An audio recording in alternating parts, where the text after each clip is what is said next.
चिल्लाते माता भिक्षाम देही, माता भिक्षाम देही। लेकिन परीक्षित जी इतना अन्न न मिलते, आटा दाल चावल जो कि सुदामा अपने परिवार में बैठ करके एक वक्त की प्रेम से रोटी बना के खा ले। देखिए बहनों, धीरे धीरे धीरे धीरे माताओं काफी समय हो गया, आज सुदामा गरीबी से जूझ रहे हैं। ध्यान देना, उसी समय सुदामा एक दिन बैठे थे, सुशीला पैर दबाने लगी, लेट जाओ। सुदामा टूटी सी खटोली पर लेट गए।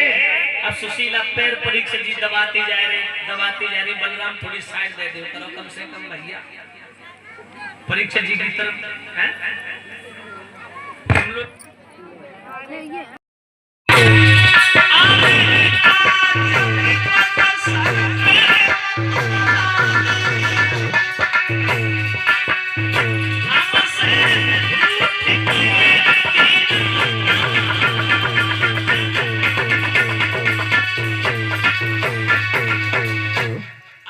सुशीला बहुत रोई, चलते चलते आज सुदामा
सुदामा चलते चलते अनाज कैसे खरीदेंगे जब तेरे जैसे फ्री वाले आएंगे? ऐसे नहीं, मुफ्त में नहीं, ना मुफ्त बैठाया जाएगा, ना पार किया जाएगा, ना उतराई के लिए टका मिलेगा। परीक्षित जी सभी महिलाओं ने सुदामा को अपमानित करके